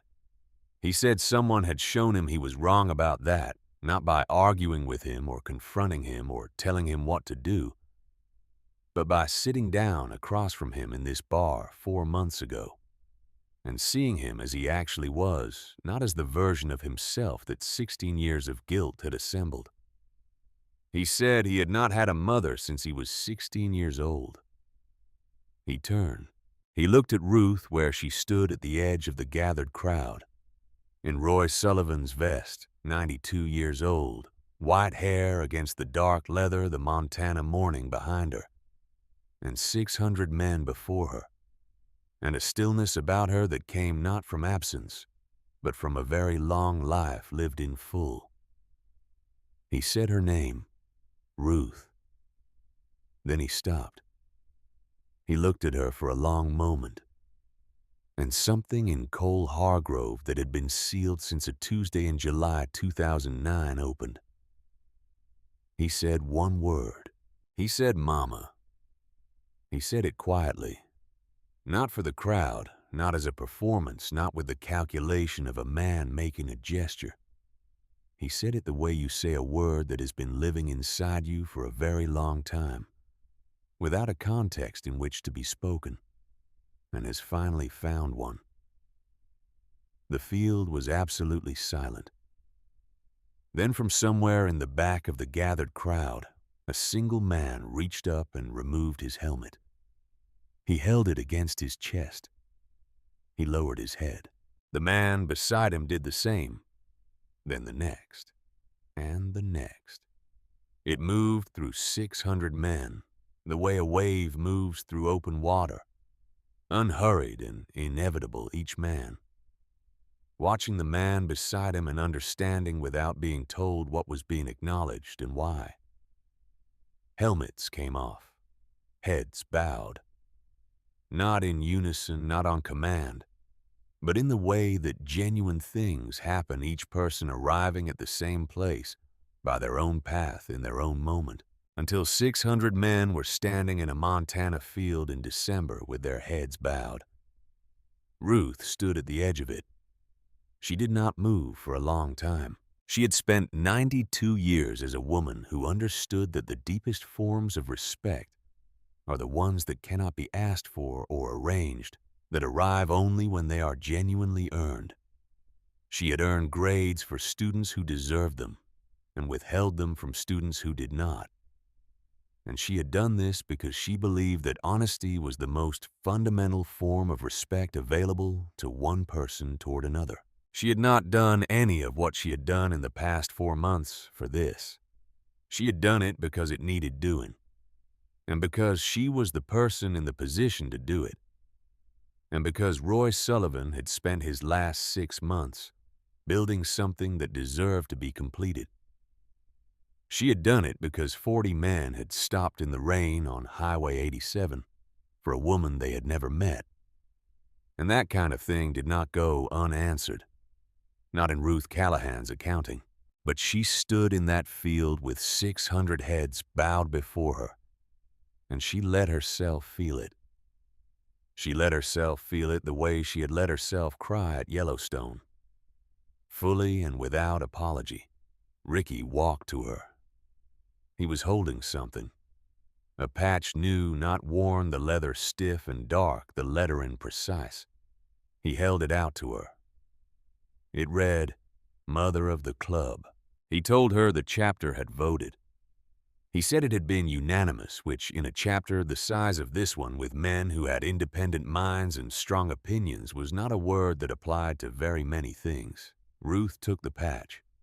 She held it in her hands and looked at it. She thought about Robert, who had been a quiet man with a gift for patience and listening, and whom she had failed at the very end in a way she had spent 25 years using as a reason to keep the world at arm's length.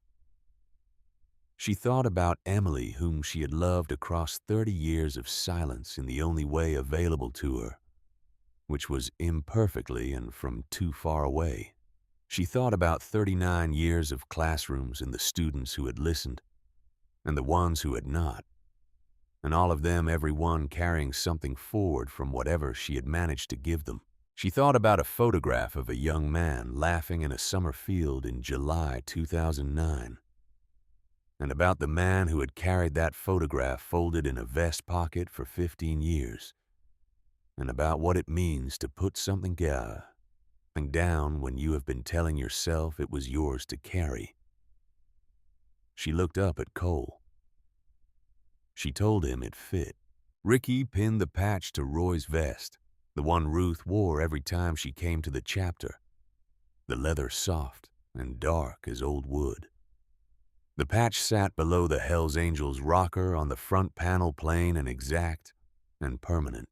The men in the field raised their heads. Someone started an engine, then another. Then the whole field filled with the sound of 600 Harley engines coming alive at once, a sound that was not like anything else in the world, a sound that moved through the chest and settled in the place where things that matter are stored. Ruth stood in it. She let it be exactly what it was. 6 months passed the way good months do, with enough happening in them to know they are not empty, and enough quiet to let the happening settle. Leland Cross was formally indicted on 11 federal counts in February.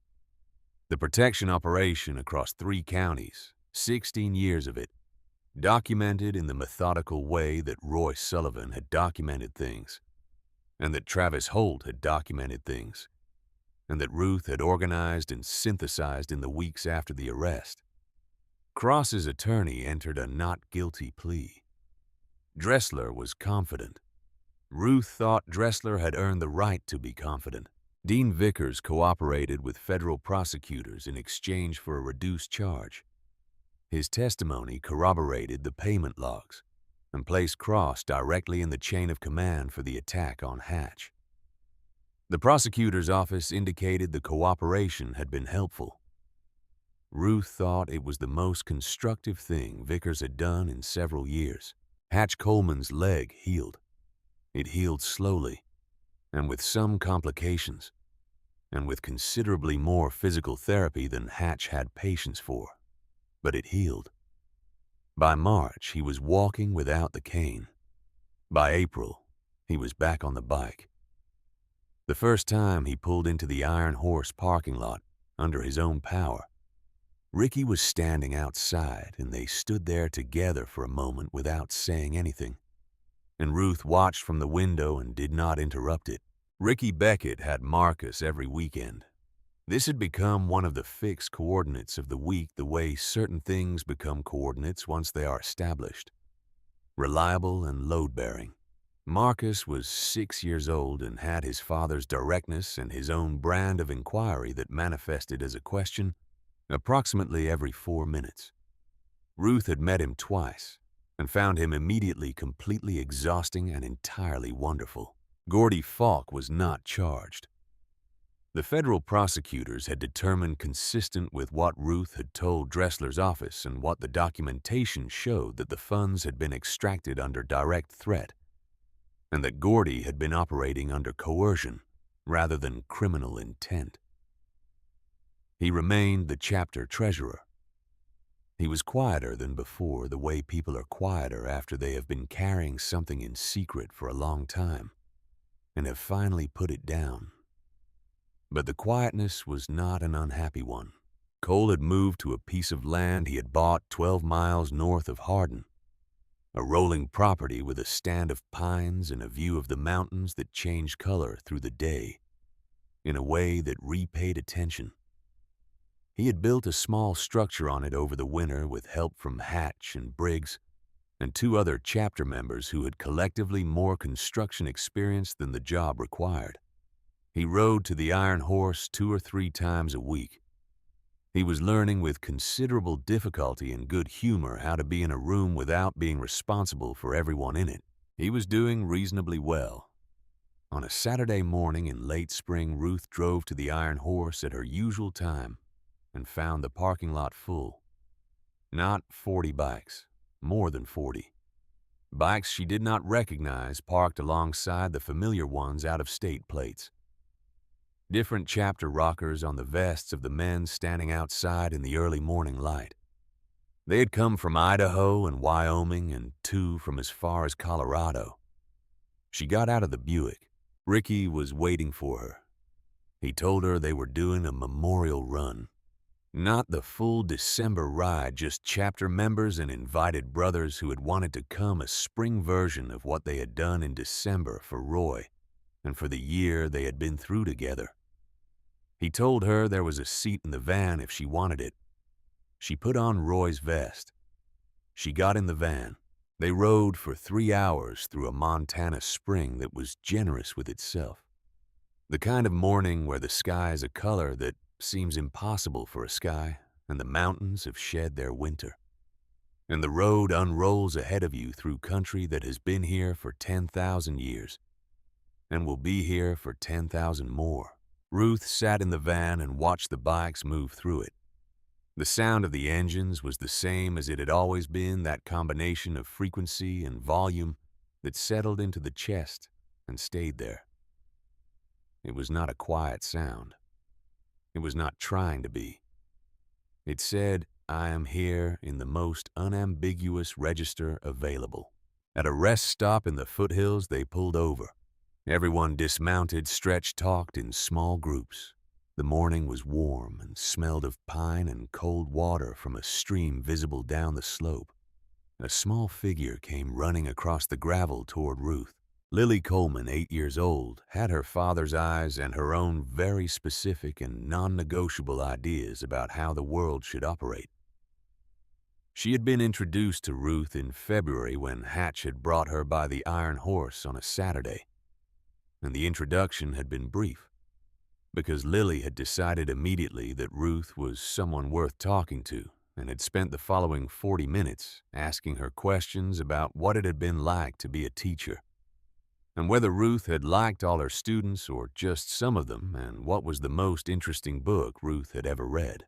Ruth had told her honestly that she had not liked all of them equally, but she had tried to see all of them clearly, and that the most interesting book was a different answer, depending on the year you asked, and that this year, the answer was one she was still deciding.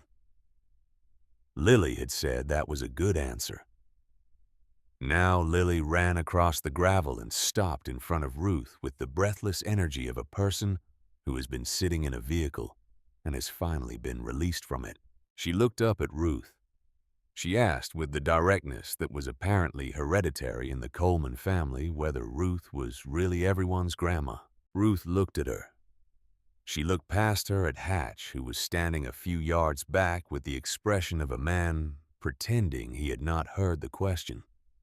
She looked at Ricky, who was watching from beside his bike with his son Marcus on his shoulders. She looked at Cole standing at the edge of the group, with his face turned toward the mountains, a stillness about him that was no longer the stillness of a man carrying something in secret, but the stillness of a man who has learned to be present in a place he is grateful to be. She looked at 40-odd men in black leather standing in the spring light of a Montana morning, men with histories and losses and forms of courage that the world had mostly decided not to notice, men who had stopped in the rain on a highway for a woman they had never met, and in doing so had changed the direction of 4 months of her life, and possibly the rest of it. She told Lily she supposed she was. Lily accepted this with complete satisfaction, the way children accept things that confirm what they already believed, and ran back toward her father.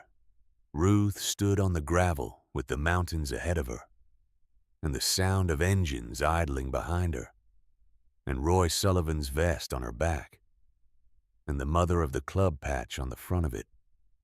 And she thought about what it cost a person to let themselves be found. She had pushed that Buick in the rain because stopping was not something she knew how to do. That had not changed. She did not think it would change. She was 92 years old, and there was not enough time left for significant personality revision nor any need for it. But she had learned something in the past several months that she had been circling for 25 years and refusing to land on. The distance she had kept had not been wisdom. It had been a form of punishment she had administered to herself for the last thing she had said to Robert, and the 30 years of silence with Emily, and the accumulated evidence she had assembled against herself over a long lifetime of being a person with strong opinions and a sharp tongue and a kind of love that does not always know how to make itself easy to receive. The distance had not protected anyone. It had only made her lonely. 40 men had stopped in the rain on Highway 87 in October. They had not stopped for a reward. They had not stopped because it was convenient. They had stopped because a woman was there and needed something, and they had the capacity to provide it. That was the whole of the reason, and it was sufficient. She had spent the months since trying to be worthy of that stop. She thought she had done all right. The engines behind her rose from idle to road speed one by one. Ricky gave the hand signal, and the column began to move. Ruth walked back to the van and got in, and the driver pulled onto the road and fell in at the back of the formation. The Montana Spring opened up ahead of them. The road went north toward mountains that would be here when all of them were long gone, indifferent and magnificent, in the way that large things are indifferent and magnificent. Not unkind, just vastly larger than the small heated lives being conducted in their shadow. Ruth Callahan was 92 years old. She had a dead man's vest on her back and a patch on the front of it that said, Mother of the Club, and a notebook in her bag with 40 names in it, each of which belonged to a person she knew something specific and true about. She had a cup of coffee in her hand that was going cold, the way her coffee always went cold, because she forgot to drink it when there were things to pay attention to. She looked out the window at the country going past. She had paid her debt to the silence. She had done what needed doing. and the road went forward the same way it always had, into whatever was next, requiring nothing from a person except the willingness to keep moving through it. She drank her coffee before it went completely cold. It was enough. It was more than enough. It was, she thought, exactly what a life was supposed to look like when you finally stop being afraid of it.